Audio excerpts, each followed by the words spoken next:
Alors la parashat Mishpatim, c'est la première paracha depuis le début de la Torah qui est consacrée entièrement aux lois, aux coutumes, aux obligations de ce qu'on appelle le côté juridique de la Torah. À l'intérieur de cette parashat Mishpatim, vous avez des principes très importants qui vont faire les plus belles pages du Talmud de Babylone concernant les dégâts qu'on peut causer à l'autre, les différentes manières de causer les dégâts, de quelle manière faut-il les réparer, etc. On rentre dans les détails réellement de la jurisprudence juive.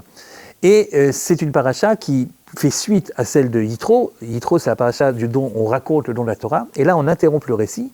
Et pour une fois, il n'y a pas d'histoire, il n'y a pas de récit, il y a uniquement une succession donc de halachot. Il y a dans toute la paracha de Mishpatim pas moins de 53 mitzvot sur les 613, 53 mitzvot, certaines positives, certaines négatives. Et c'est quand même intéressant de voir comment est-ce que ces mitzvot sont classés. On n'arrive pas toujours à comprendre l'ordre qui permet une certaine cohérence. On a l'impression souvent qu'on passe un petit peu du coq à l'âne. Et je ne voudrais pas rentrer dans le vif de ce sujet-là qui demanderait beaucoup plus de temps. Mais en tout cas, quelque chose est frappant dès le départ, c'est que la paracha de Mishpatim, donc la première paracha juridique de la Torah, elle commence par l'esclavage. Si jamais tu prends un esclave, en hébreu ça s'appelle un eved, voilà comment tu dois le traiter.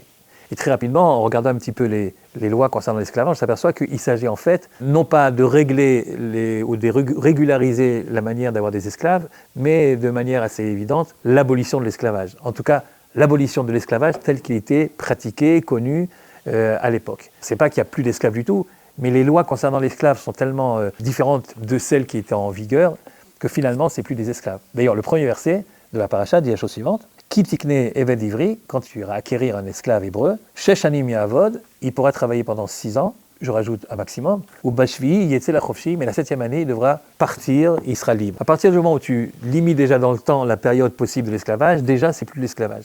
L'esclavage de l'époque, comme vous le savez, c'était jusqu'à la fin de la vie de l'esclave.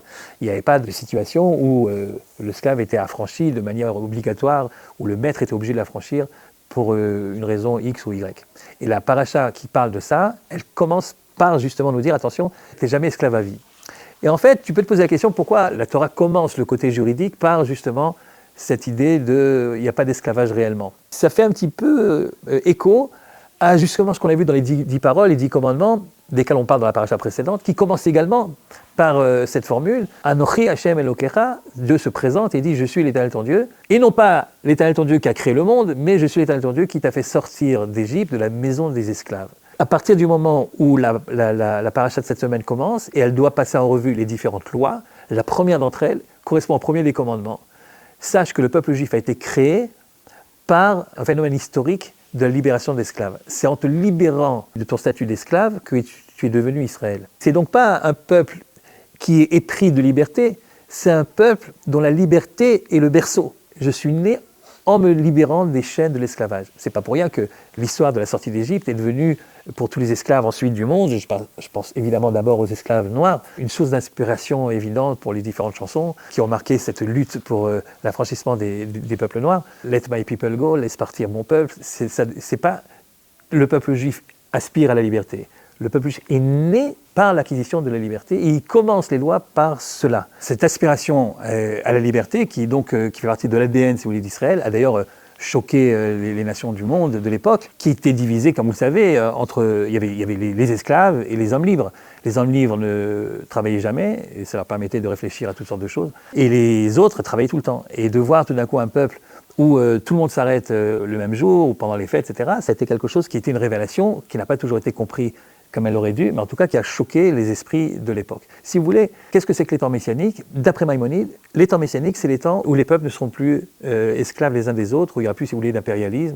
On appelle ça aujourd'hui le droit des peuples à disposer d'eux-mêmes.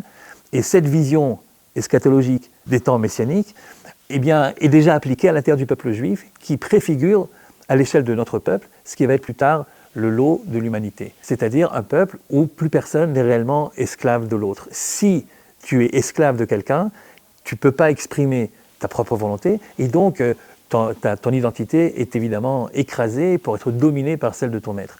Il fallait donc commencer à la fois les 10 commandements et à la fois la paracha de Mishpatim par cette idée centrale, qui est une idée de base finalement de toute la Torah. On ne peut pas réellement se vendre à quelqu'un d'autre, on ne peut pas être l'esclave de l'autre, chacun a sa personnalité, et elle doit pouvoir s'exprimer, et la Torah va t'aider à exprimer ta propre personnalité, sans qu'obligatoirement que tu te poses la question, qu'est-ce que mon maître voudrait que je pense ou que je dise ou que je sois. Cette idée que nous dirigeons tous ensemble vers un monde où les gens ne seront plus les esclaves les uns des autres, que ce soit les esclaves de l'époque ou les esclaves des temps modernes. Comme vous le savez, l'esclavage théoriquement n'existe plus, mais dans la pratique, il y a un certain nombre de sociétés qui, en tout cas pour des raisons économiques, réduisent une partie de leur population à l'esclavage pratiquement, c'est-à-dire sans droit, sans possibilité de s'exprimer, sans possibilité de demander ce qui leur revient réellement. Cette aspiration, c'est finalement le cœur même de ce que le judaïsme a apporté à l'humanité. On est un peuple libre qui compte le rester, et c'est la raison pour laquelle on commence la parasha de Mishpatim par les lois concernant la liberté universelle du monde entier.